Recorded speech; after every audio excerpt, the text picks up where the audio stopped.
Que bom ver vocês aqui pessoalmente. Eu não vi a hora, particularmente, de poder estar aqui reunido de forma limitada, como o pastor Glenn colocou. E eu sei bem o que é isso, porque minha esposa e meus filhos não podem estar aqui. Minha esposa está com eles em casa e vai explicar para uma menina de 3 anos que ela não pode vir com o papai na igreja. Então, eu prometi para ela que eu ia mandar um beijo, então tá dado, minha filhinha. Meus irmãos, o estudo hoje, como a gente está com tempo limitado, eu vou entrar direto no texto com vocês e, pelo visto, eu não sabia também, mas vocês não estão com o boletim em mãos. O texto dessa manhã é o de Lucas 14, versículo 25 a 27. Quem tiver com as Bíblias aí pode abrir o texto.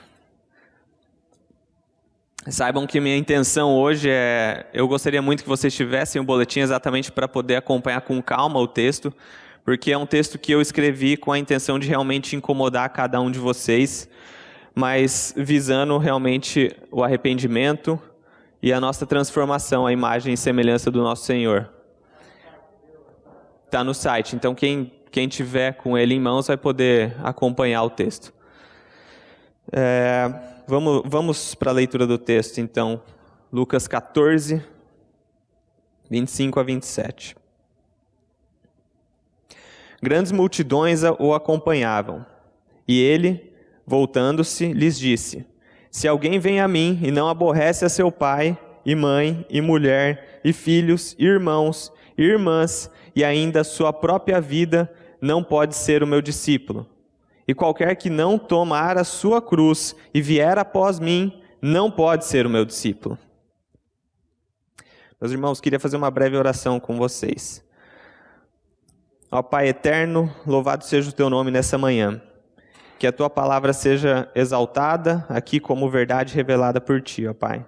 Que eu saia do caminho e que reste somente a tua verdade, ó Pai.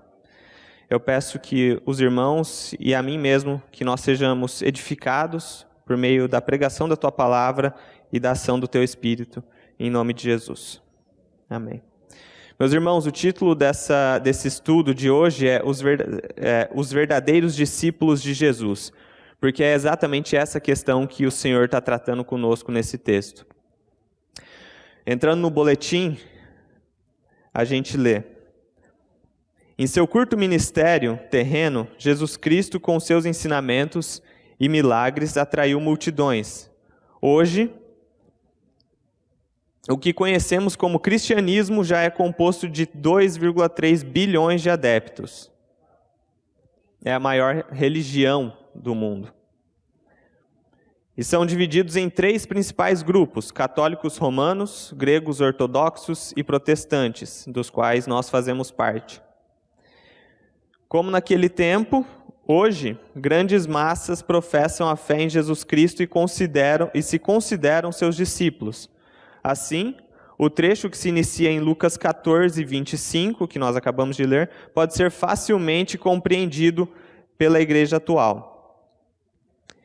Então, se naquele tempo os discípulos iam em grandes multidões, aqueles que seguiam Jesus formavam grandes multidões, o seguiam pessoalmente, hoje as pessoas que seguem a Jesus indo até as igrejas, que é o que nós fazemos aqui, que muitas outras pessoas fazem em muitas outras comunidades. Como a gente viu, são 2,3 bilhões de pessoas nesse mundo afora que professam a fé e falam: Jesus Cristo é o meu Senhor. Então prestem atenção, e eu quero já de cara fazer uma distinção de categoria com vocês, e isso é muito importante para a pregação de hoje, de que nós estamos olhando para uma realidade terrena. A gente não está olhando para uma realidade espiritual. Nós sabemos que existe uma realidade espiritual na vida individual de cada um, da sua regeneração, do seu novo nascimento, que é uma mensagem que, graças a Deus, é pregada nessa comunidade. Mas nós estamos olhando aqui para aqueles que realmente dizem que são discípulos do Senhor Jesus. Então, estamos olhando para a vida prática e cotidiana dessas pessoas, das quais nós estamos incluídos. Então, entender essa distinção de categorias é muito importante. As pessoas podem seguir a Jesus por diversos motivos. Pode ser por família, por costume, por tradição. por problemas que eles têm em suas vidas pessoais, por ambições, muitas vezes, de querer crescer financeiramente, de querer ter uma profissão melhor, de conseguir ter até mesmo poder. E dentre esses vários motivos, existem os verdadeiros discípulos que o seguem por quem Jesus é e por que ele fez em sua vida e no seu ministério. O pastor R.C. Sproul, que faleceu há algum tempo atrás, alguns poucos anos atrás, ele fundou o Ligonier Ministries nos Estados Unidos, que é um ministério de pregação do evangelho, de expansão do reino. Eles têm editoras, faculdades que estão vinculadas a esse ministério, seminários. E eles, de 2 em 2 anos, realizam uma pesquisa que se chama State of Theology, que seria basicamente o estado da teologia. Isso aqui não é um detector de novo nascido, meus irmãos, mas é uma pesquisa que eles realizam nos Estados Unidos, tanto com cristãos como com cidadãos comuns, para saber qual é o estado da teologia das pessoas naquela nação. Inclusive, quem tiver curiosidade, o resultado de 2020 vai sair daqui 2 dias, dia 8 de setembro. Mas a gente vai olhar para os resultados aqui brevemente, para os resultados de 2018. E 2 fatos que são bem interessantes e que, isso aqui eu estou falando, meus irmãos, de pessoas que se dizem discípulos de Jesus e que são da fé evangélica como nós. 71% dessas pessoas nos Estados Unidos, mas de certa forma a gente reflete bastante o comportamento de lá. Jesus, prestem atenção na afirmação, meus irmãos, Jesus é o primeiro e maior ser criado por Deus. 71% dos evangélicos concordam com essa afirmação. Outra afirmação, todos pecam um pouco, mas a maioria das pessoas é boa por natureza. 56% dos evangélicos concordam com essa afirmação, meus irmãos. Eu digo para vocês, eu sou um pecador tremendo, eu peco todos os dias. E as palavras que eu vou ler aqui servem não só para vocês, mas para mim também. E com certeza elas têm me edificado bastante nessa última semana. Mas o texto de Lucas 14, 25 diz: grandes multidões o acompanhavam. Esse relato de Lucas nos apresenta uma situação curiosa. No meio de seu evangelho, insere esse incidente em que Jesus caminhava com seus discípulos e decide parar. Jesus para, ele nota uma multidão o seguindo, e ele para. Era um momento de aparente prosperidade para o seu ministério. Cada vez mais pessoas o seguiam para observar seus milagres, sermões e até fazer parte desse movimento. Afinal de contas, ele poderia ser o Messias tão esperado e prometido. Números normalmente são encarados como um bom sinal aos olhos humanos. Jesus, porém, enxerga as grandes multidões como um sinal de alerta e havia chegado a hora de tratar essa questão. Então, ele, voltando-se, lhes disse, Lucas 14, 25b. Não é que, meus irmãos, não é que números necessariamente são coisas ruins. Nós aqui nessa comunidade amamos receber pessoas, visitantes. Quanto mais visitantes nós recebermos, mais felizes nós ficaremos, porque a gente sabe que eles vão ouvir o evangelho ser pregado. E a nossa intenção com todo o ministério dessa igreja é que vidas sejam alcançadas pelo ministério, pelo evangelho da graça de Jesus Cristo. Então não é que números são de cara a algo ruim. Mas Jesus, ele resolve fazer uma observação bastante importante quanto a multidões que seguem a ele, que se dizem e professam cristãos. Então ele diz no texto, Lucas 14, 26, se alguém vem a mim e não aborrece a seu pai e mãe e mulher e filhos e irmãos e irmãs e ainda a sua própria vida, não pode ser o meu discípulo. A afirmação é muito forte. Tentem imaginar a reação dessas pessoas que o seguiam naquele momento, onde estavam vendo todas as maravilhas que estavam acompanhando Jesus, seus milagres, suas palavras, seu amor. E agora ele se volta a essas pessoas e diz: se vocês não aborrecerem seus familiares e a sua própria vida, vocês não podem ser meus discípulos, vocês não podem me seguir. É quase como se ele estivesse falando: o show acabou, se você não estiver disposto a isso, pode ir embora. A reação deles deveria ser a nossa reação. As palavras de Jesus são fortes e chegam à multidão como espada cortante. Mas antes de tentar absorvê-las, uma nota se faz importante. Na grande maioria das traduções da Bíblia para o português, os tradutores fizeram a opção por traduzir a palavra do grego misei como aborrece. Talvez esse seja um dos casos onde resolveram, os tradutores aqui, não usar, entre aspas, termos que assumiam conotação negativa, como é dito na abertura de algumas versões brasileiras da Bíblia. A palavra utilizada por Jesus seria mais bem traduzida como odeia. Os próprios tradutores assim o fazem em vários outros trechos para o mesmo verbo, na mesma conjugação. Um exemplo seria em João 15, 23, que diz: quem me odeia, odeia também a meu Pai. O segundo odeia está na mesma forma do verbo que nós lemos nesse texto, que é traduzido como aborrecer. Um outro texto também bastante famoso, meus irmãos, é o texto que a gente encontra em Romanos 9, uma referência ao profeta Malaquias, onde Paulo, fazendo sua argumentação aos romanos, diz que Deus amou a Jacó e odiou a Esaú. O correto seria o verbo odiar a Esaú. E isso tem implicações teológicas que vão longe e que dá pano para manga realmente, e eu não vou me adentrar nesse estudo, porque não é o foco aqui. Mas as traduções são importantes, elas são úteis, porque elas viabilizam que boa parte da população tenha acesso às Escrituras, e nós somos gratos à Reforma Protestante que viabilizou isso e colocou realmente a possibilidade da palavra de Deus, essa aqui que está no púlpito hoje. Eu não estou no púlpito, quem está no púlpito é a palavra de Deus, meus irmãos. Que essa palavra pudesse ser traduzida às massas. E nós pudéssemos conhecer as verdades do nosso grande Deus. Então, eu sim estou construindo um pequeno argumento contra os tradutores, porque os tradutores, eles não são inspirados como os autores das Escrituras. E nós, enquanto cristãos, nós queremos saber o que de fato está na palavra de Deus e não o que os tradutores colocaram. E eu também não estou fazendo aqui uma apologia contrária aos tradutores, meus irmãos. Entendam isso.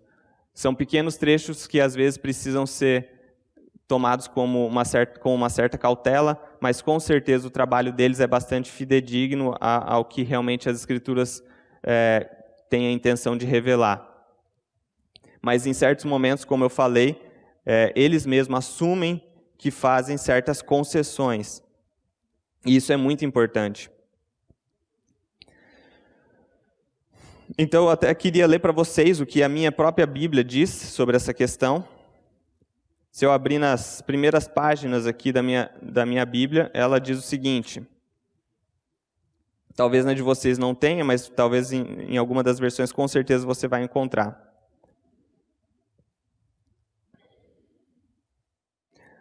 Isso aqui é uma citação dos próprios tradutores dessa minha versão. Além disso, que é a ARA, que muitas vezes nós aqui utilizamos, é a principal que a gente usa. Além disso, nessa revisão, foram substituídas palavras que adquiriram sentido inadequado ou pejorativo, e foram acertadas algumas referências a pesos e medidas, e em poucos casos, erros de tradução. Então, eles mesmos admitem que existem erros de tradução, traduções não são perfeitas, como eu falei, mas elas são muito úteis. E, em alguns casos, eles trocam palavras que assumiram um caráter pejorativo. Então, isso aqui não é nenhum segredo, eles admitem esse tipo de adaptação, e é muito importante que a gente reconheça esse trabalho, porque esse é um trabalho que acontece muitas vezes no backstage, onde a gente acha que essa Bíblia pode ter caído do céu, mas existem muitos irmãos trabalhando com crítica textual para viabilizar que a melhor Bíblia possível chegue às nossas mãos. E esse é um trabalho contínuo e é um trabalho que permanece até hoje. E a gente muitas vezes não está aos nossos olhos esse trabalho que está sendo executado por irmãos. Então, de volta aqui no boletim, meus irmãos, eu queria continuar essa argumentação sobre a questão dessa palavra forte que Jesus usa. Outro argumento que fortalece a tese é o da etimologia da palavra misoginia, um termo que está bastante na moda. Em sua forma mais literal, significa ódio às mulheres. Já na voz popular, seria o que ficou conhecido como machismo. Portanto, o uso da palavra odiar, então, a etimologia da palavra misoginia usa o mesmo termo, parte do mesmo verbo misei, que é utilizado no Evangelho de Lucas aqui, no nosso texto. Misei, misoginia. Portanto, o uso da palavra odiar se faz necessário, ainda que dificulte o trabalho exegético. As palavras se tornam ainda mais fortes e ainda mais cortantes. E sim, Jesus fala nesses termos, mas sobre isso será tratado adiante. A razão para trabalhar com mais detalhes essa fala de Jesus é para que o cristão, ao estudar as palavras das Escrituras, não olhe para o texto apenas como se tivesse que aprender uma lição direta para a sua vida. Ele deve buscar ser pouco a pouco transformado à semelhança de seu Senhor. Ele é o alvo da santificação. E muitas vezes, meus irmãos, a gente pensa que santificação é um processo de checklist. Eu não posso ver pornografia. Vai lá, tica, para de assistir pornografia, mas os nossos olhos ainda cobiçam, nossos olhos ainda estão nos outdoors que estão aí por toda a cidade, de mulheres com biquínis, com vestimentas íntimas. A gente muitas vezes acha que santificação é só fazer um checklist, parei de assistir pornografia e agora está tudo certo comigo. Não, meus irmãos, o processo de santificação é um processo duro, é um processo árduo. Como Jó falou, ele fez uma aliança com os seus olhos para que ele não olhasse coisas indevidas. E é assim que o cristão deve agir também. É uma batalha, meus irmãos. Por isso, deve-se observar não apenas o que está sendo dito propriamente no texto que a gente leu, de Lucas aqui no caso, mas como e por que está sendo dito. Jesus encarnou-se fazendo homem. Ele é o homem perfeito e, portanto, fala perfeitamente como um homem. Todo homem deveria aprender a falar de forma masculina como Jesus o faz. Ele fala o que precisa ser dito na hora adequada e com a entonação perfeita, ainda que cause desconforto na audiência. Serpentes, raça de víboras, como escapareis da condenação do inferno? Mateus 23, 33. Frases como essa não tranquilizam ninguém.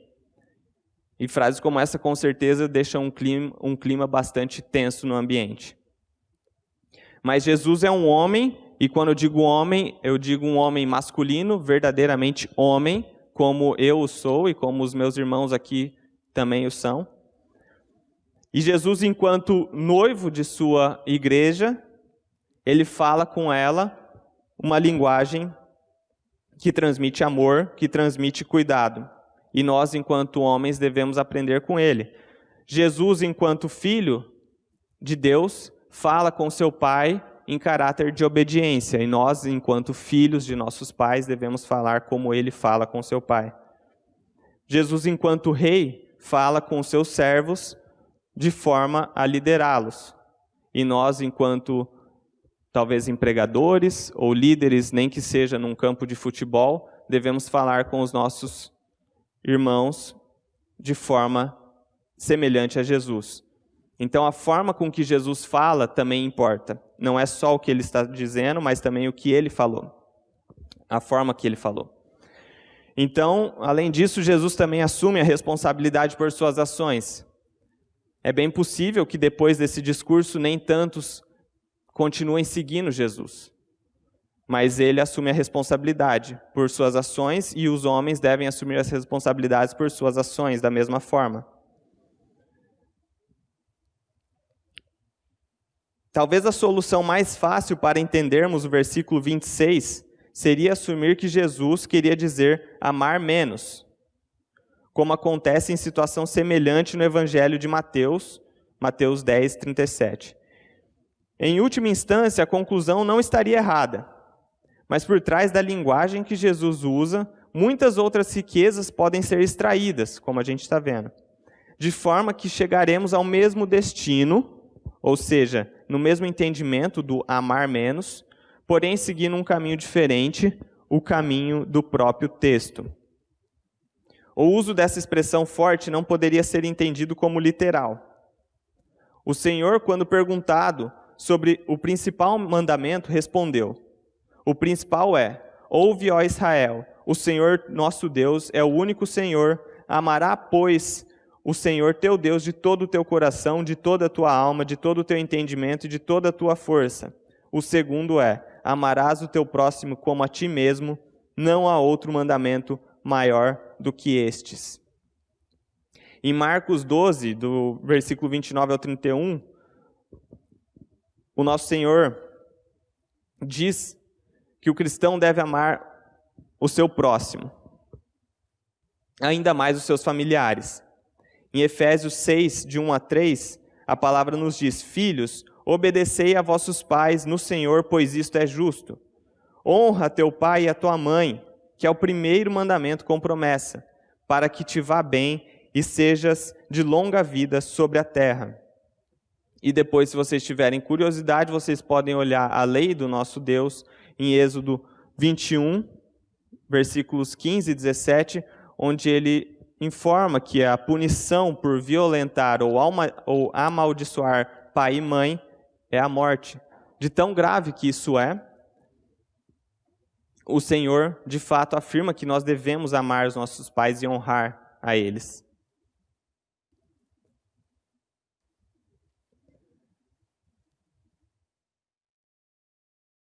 Jesus, então, usou uma figura de linguagem, uma hipérbole, ou seja, um exagero para poder frisar a informação transmitida.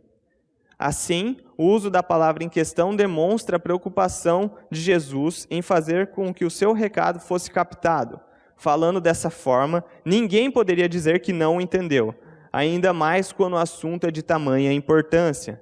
Se alguém vem a mim e não aborrece ou odeia a seu pai e mãe e mulher e filhos e irmãos e irmãs e a sua própria vida, não pode ser o meu discípulo. Lucas 14, 26. O verdadeiro discipulado é que está em jogo. Ninguém pode tomar essas palavras de forma leviana. A consequência que Jesus está colocando é realmente muito drástica.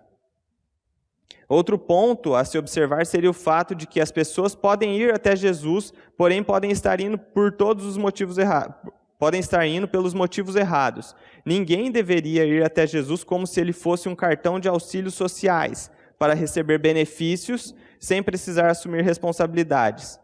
Quem vai a Jesus deve estar disposto a odiar todo e qualquer obstáculo que atente contra o seu Senhor, inclusive a sua própria vida. E para Paulo, essa parece ser a parte mais difícil. Todo atleta em tudo se domina. Aqui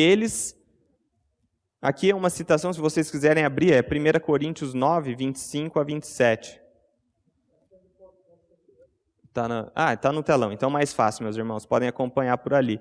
Todo atleta em tudo se domina, aqueles para alcançar uma coroa corruptível, nós, porém, a incorruptível. Assim corro também eu, não sem meta, assim luto, não como desferindo golpes no ar, mas esmurro o meu corpo e o reduzo à escravidão, para que, tendo pregado a outros, não venha eu mesmo a ser desqualificado. E Jesus conclui a passagem que nós estamos lendo com o seguinte texto: e qualquer que não tomar a sua cruz e vier após mim, não pode ser o meu discípulo. Lucas 14, 27.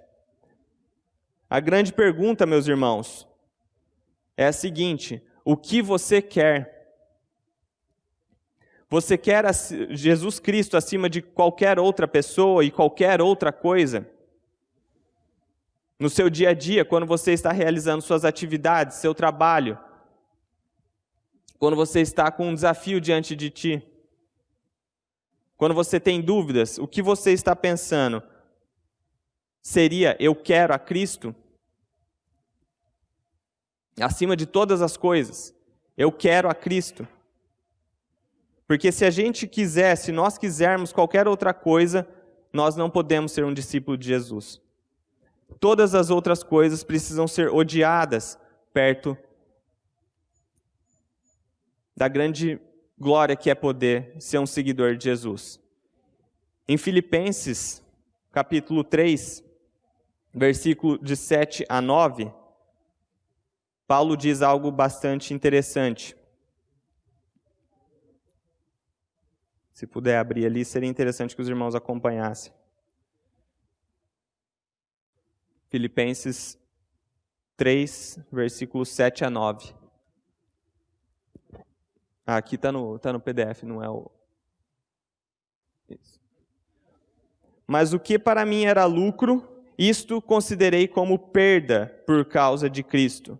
Sim, deveras considero tudo como perda, por causa da sublimidade do conhecimento de Cristo Jesus, meu Senhor. Notem que Paulo está dizendo que o que ele considerava como lucro, não só ele está dispensando isso, mas ele está falando, é prejuízo para mim, é perda. Deixa de ser lucro, deixa de ser algo bom, não se torna nem algo neutro, se torna prejuízo para Paulo. Pelo privilégio de poder, pela sublimidade de poder conhecer Cristo Jesus, o seu Senhor. Não é que apenas deixou de ser lucro, mas se tornou algo ruim, prejuízo. E se torna prejuízo diante da sublimidade do conhecimento de Cristo. E ele continua, por amor do qual perdi todas as coisas e as considero como refúgio. E aqui a palavra no grego é skubalon, que é uma palavra bastante forte que Paulo está usando, inclusive é a única instância que Paulo usa essa palavra. Considero como refúgio para ganhar a Cristo e ser achado nele. Paulo diz que perde todas as coisas e as considera como skubalon, que no nosso português não seria nem adequado que eu falasse aqui a palavra, porque tem crianças assistindo a essa pregação. Mas seria algo pior do que esterco, porque esterco a gente ainda pode usar como adubo, e skubalon você não pode nem usar como adubo. É um esterco ainda pior. O apóstolo Paulo e o Senhor Jesus, nesses textos que a gente leu, não estão falando sobre a possibilidade de perder a salvação e nem mesmo sobre como receber a salvação, mas sim sobre a realidade da vida daquele que decide seguir a Jesus. Quando o Senhor dá um mandamento aos seus discípulos, como ele o faz esperando obediência, mas reconhecendo a incapacidade deles. E eu poderia até alterar esse texto e dizer que é a total incapacidade deles. De maneira que a lei nos serviu de aio para nos conduzir a Cristo, a fim de que fôssemos justificados por fé. Gálatas 3:24. A lei de Deus revela o nosso pecado e incapacidade, mas ao mesmo tempo aponta para aquele que a cumpriu perfeitamente. Jesus disse no Sermão do Monte, não penseis que vim revogar a lei de Deus ou os profetas. Não vim para revogar, vim para cumprir. Mateus 5:17. Pela fé em Cristo, nossa justiça excede em muito a justiça dos escribas, como ele disse que seria necessário, dos escribas e fariseus. Mateus 5:20, também no Sermão do Monte. Pois Cristo se torna a nossa justiça. Quando temos a justiça de Cristo, nós olhamos para as nossas obras e elas são skubalon. Não queremos nada delas, nós queremos Cristo. Cristo, meus irmãos. Ainda assim, o verdadeiro discípulo anseia por obedecer ao seu Senhor e geme de dor, quando se depara com sua insuficiência e fraqueza. A vida cristã é uma permanente batalha da mente contra os membros do corpo, Romanos 7:23, e do espírito contra a carne, Gálatas 5:17. O desejo de obediência se torna a cruz a ser carregada diariamente. Uma cruz de que o corpo pecaminoso se empenhará para se livrar. Mas o cristão é persistente. Ele persiste, ele não cairá facilmente. Ele resiste golpe após golpe então um de seus joelhos fraqueja e ele percebe. A atenção no adversário é desviada para o problema e sua guarda baixa. Quando nós beijamos a lona, a dor de nossa incapacidade é revelada e arde dentro do cristão. O verdadeiro discípulo conhece essa dor. Ela queima como brasa no seu íntimo. Vez ou outra, o cristão vai ao chão e de lá clama: eu não consigo, eu não mereço.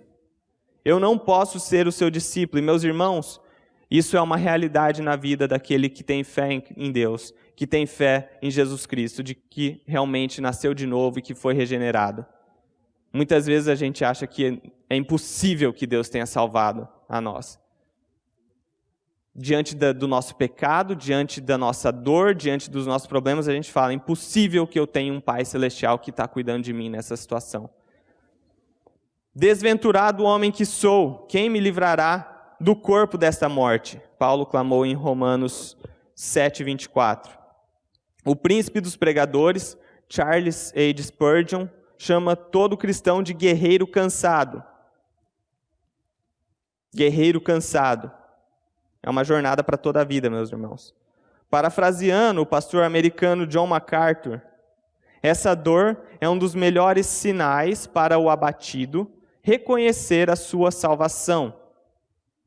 Ele é um verdadeiro discípulo. John MacArthur, uma vez perguntado sobre como identificar, sobre a segurança da salvação e sobre como a pessoa poderia saber se ela havia realmente sido salva, verdadeiramente regenerada pelo Espírito Santo, feita nova criatura, ele respondeu dessa forma: porque a pessoa estava em grande angústia. Ele falou: essa angústia que você está sentindo provavelmente é o maior sinal que você pode ter de que você foi salvo.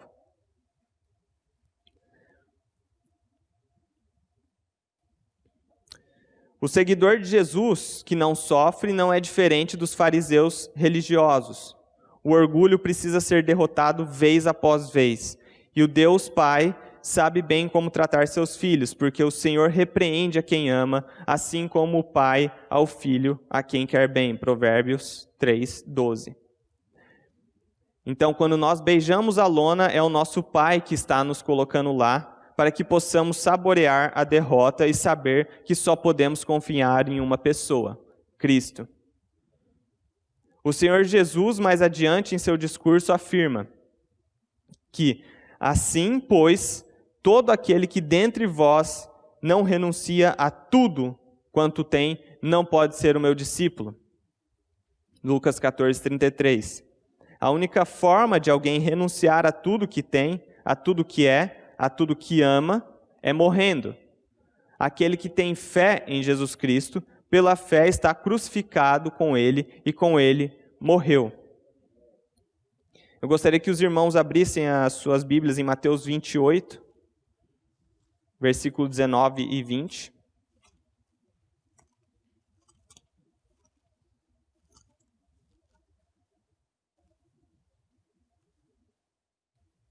Meus irmãos, essas são as últimas palavras do nosso Senhor no Evangelho de Mateus, isso já após a sua ressurreição, e ele está falando aos seus discípulos, aqueles que estavam o seguindo desde o começo do seu ministério.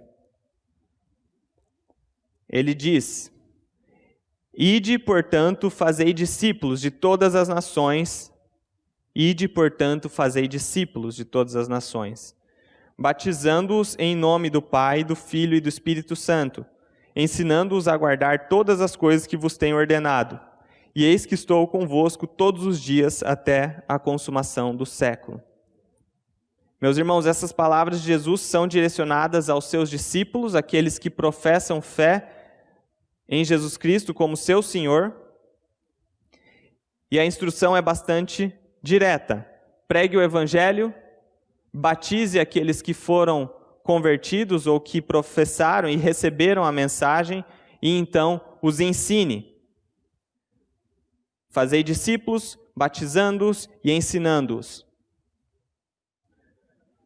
O discípulo que recebe a mensagem do Evangelho recebe também o batismo, como sinal de que morreu e agora possui uma nova vida. O batismo nas águas aponta para o nosso batismo e verdadeiro batismo espiritual na cruz de Cristo. Nós morremos com Ele por meio da fé. Nos primeiros séculos de cristianismo, a forma que alguém podia ser identificado como um verdadeiro cristão não era por meio de um detector de novo nascido. Como eu falei que aquela pesquisa no início da pregação não era. Ninguém aqui é capaz de detectar quem é novo nascido, meus irmãos. A forma que alguém era identificado como um irmão em Cristo era sabendo se este havia sido batizado em nome do Pai, do Filho e do Espírito Santo. Era o seu batismo. Paulo, antes de começar o seu ministério, foi batizado, depois de ter sido convertido. Jesus não precisava de conversão, mas antes de começar o seu ministério também foi batizado. Então, aquele que crê também deve ser batizado. Isso é um sinal físico que figura algo espiritual, mas que tem sua importância porque marca a vida do sujeito que o recebe. É um sinal que tem dia e hora registrados na história, na sua história. É um sinal de que ele agora é um discípulo de Jesus. E veja, meus irmãos, eu não estou falando que o batismo nas águas regenera ou tem poder de trazer fé às pessoas, mas sim que é uma marca na vida dessa pessoa que aponta para uma outra realidade.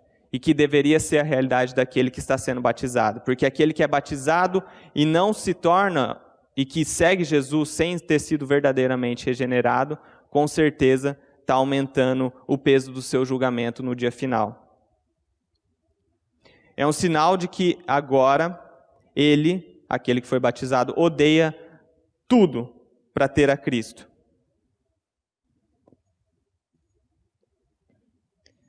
De volta no boletim.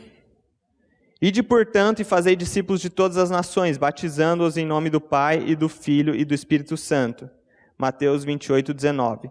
O batismo nas águas, realizado em nome da Santa Trindade, ordenado por Jesus a todo discípulo, não é apenas uma profissão pública de sua fé, mas um sinal que aponta para uma realidade espiritual. Nós precisamos morrer, meus irmãos. Essa é a única forma de odiarmos a tudo para termos a Cristo.